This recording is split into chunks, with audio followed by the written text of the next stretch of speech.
Guys welcome to my channel bank Nifty masters. ఈరోజు bank Nifty market update కనుక మనం చూసుకుంటే, ఈరోజు బ్యాంక్ నిఫ్టీలోని 144 పాయింట్స్ మార్కెట్ అయితే డౌన్ అయ్యి 57,066 దగ్గర మార్కెట్ అయితే క్లోజ్ అయింది. సో, ఈరోజు మార్కెట్ కనుక చూసుకుంటే, మార్కెట్ యాక్చువల్లీ రికవర్ అవుద్దని చెప్పాను. కానీ కొలాప్స్ అయిందనమాట.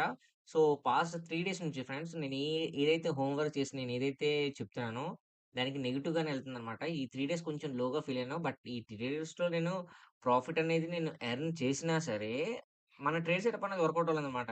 ఎప్పుడైతే మనం హోంవర్క్ చేసిన తర్వాత మన ట్రేడ్ సెటప్ అనేది వర్కౌట్ అవుద్దో, అప్పుడు మనకు కాన్ఫిడెన్స్ పెరుగుతది. సరే మనం కాల్ తీసుకున్నా సరే మనకు పక్కా ప్రాఫిట్ వస్తదనే ఒక ఇది ఉంటదనమాట. కానీ మీరు ఏదో మార్కెట్ ఫ్లోలో నేనెళ్ళాను కాబట్టి నాకు ప్రాఫిట్ వచ్చింది. కానీ మాక్సిమం మన ట్రేడ్ సెటప్ బట్టే వెళ్ళాలి ఫ్రెండ్స్. ఓకేనా? ట్రేడ్ సెటప్ బట్టి వెళ్తేనే మనకు ఇప్పుడు నేను పాస్ట్ 3 డేస్ నేను చార్ట్ బట్టి వెళ్ళి ఎంట్రీ తీసుకొని నేను ప్రాఫిట్ అనేది ఎర్న్ చేసినా, సో ట్రేడ్ సెటప్ బట్టి మనం వెళ్తే, సో దాని మీద మనకి ఇంపాక్ట్ అనేది ఎక్కువుంటదనమాట. సో, అదే నేను క్లియర్‌గా చెప్పాల్సిందేంటంటే ట్రేడ్ సెటప్ అందుకే నేను చెప్తాననమాట. మీరు ప్రీవియస్ డే అనాలిసిస్ చేసుకొని, ఇలా ఓపెన్ అయితే ఇలా ఉంటది. ఇలా ఓపెన్ అయితే ఇలా ఉంటదని మీరు అనాలిసిస్ చేసుకుంటేనే ఫ్రెండ్స్ మీకు అంటే ఫ్యూచర్ ఉంటదనమాట. ఈ ఆప్షన్స్ ఫ్యూచర్ అండ్ ఆప్షన్స్‌లో ఓకేనా? సో, ఈరోజైతే మార్కెట్ ఏం జరిగింది ఫ్రెండ్స్?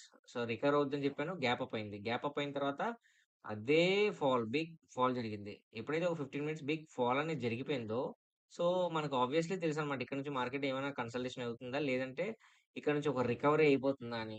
కానీ ఏం జరిగింది? నెక్స్ట్ 15 మినిట్స్ గాని మీరు అబ్జర్వ్ చేస్తే మార్కెట్‌లో అసలు బయ్యింగ్ మొమెంటమే లేదు. సో, మార్కెట్ అయితే ఆహ్, ఆ ఇది లేదన్నమాట రికవరీది. సో, మార్కెట్ మళ్ళీ ఏమైంది ఇక్కడ ఫాల్ అయింది.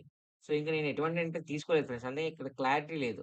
సో, క్లారిటీ లేదు కదా! ఎటువంటి ఎంట్రీ తీసుకోలేదు. మార్కెట్‌లో మీరు అబ్జర్వ్ చేస్తే ఇక్కడ మార్కెట్ ఫాల్ అయిన తర్వాత ఇక్కడ నుంచి ఒక రికవరీ అయింది. రికవరీ అయిన తర్వాత మళ్ళీ ఫాల్ అయింది చూసారా? ఇక్కడ ఈ క్యాండిల్ ఎప్పుడైతే బ్రేక్‌ఔట్ అయిందో, ఈ క్యాండిల్ మనకు ఒక కన్ఫర్మేషన్ అన్నమాట. ఓకే. బ్రేక్‌ఔట్ అయిందంటే మార్కెట్ ఫాల్ అయ్యే సైనే ఉంది. ఎందుకంటే lower high, lower low form చేసినప్పుడు ఎప్పుడైతే లో ఉందో, ఈ లోని ఈ హై వచ్చిన తర్వాత మళ్ళీ లో ఫాలో అవుతుంది గదా! ఈ ఫాలో అయినప్పుడు ఇక్కడ బ్రేకౌట్ ఇచ్చింది గదా! ఈ బ్రేకౌట్ ఇచ్చి రిజెక్షన్ ఇచ్చినా సరే మీరు మార్కెట్ డైరెక్షన్ అనేది ఫాలో అయ్యే డైరెక్షన్‌లోనే ఉంటదనమాట. సో, ఇది మీరు చూసుకోవాలి. ఇక్కడ ఎంట్రీ తీసుకుంటే మనకు ఖచ్చితంగా ప్రాఫిట్ వస్తది. ఓకేనా? సో, ఇది మీరు ఇదే కాదు ఏ చార్ట్ అయినా చూడండి. హైయర్ హై హైలో ఫార్మ్ చేసినప్పుడు గాని, లోవర్ హై లోవర్‌లో ఫార్మ్ చేసినప్పుడు గాని మీరు చూడండి. క్లియర్‌గా మీకే అర్థమవుద్ది. ఓకేనా? సో, ఈ విధంగా ఎంట్రీ తీసుకోవాలన్నమాట. నేనిక్కడ తీసుకున్నాను ఎంట్రీ. ఎందుకంటే ఇక్కడ బ్రేకౌట్ ఇచ్చింది. ఇక్కడ ఒక clear indication. So, market follow అవుద్దనే ఇండికేషన్‌తో తీసుకున్నాను. అంటే మార్కెట్ ఆబ్వియస్‌లీ ఇక్కడ మనకు సపోర్ట్ జోన్ ఎక్కడుంది? ఈ లెవెల్‌లోనే ఉంది సపోర్ట్ జోన్. ఓకేనా?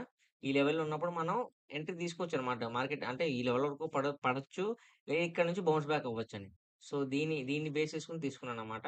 సో, సింగిల్ ట్రేడే తీసుకున్నాను ఫ్రెండ్స్. సో, కొంచెం నేను సింగిల్ ట్రేడ్ తీసుకున్నా సరే, కొంచెం నేను ప్రాఫిట్ అనేది ఎర్న్ చేసినా నాకు సాటిస్ఫాక్షన్ అయితే లేదు ఫ్రెండ్స్. ఎందుకంటే ఎప్పుడైతే మన ట్రేడ్ సెటప్ అనేది వర్కౌట్ అవుద్దో అప్పుడే మనకు సాటిస్ఫాక్షన్ ఉంటదనమాట.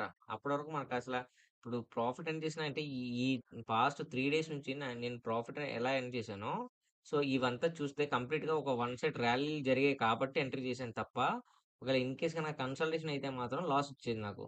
సో ఇది మీరు క్లియర్‌గా చూసుకోవాలి. సో చార్ట్ బట్టి వెళ్ళాను. చార్ట్‌లో ఒక మొమెంటమ్ కనిపించింది. ఎంట్రీ తీసుకున్నాను. సో, అదే గాని కన్సల్టేషన్ అయితే మాత్రం బుక్ అయిపోయేవాడిని. సో, లాస్ వచ్చేవాడిని.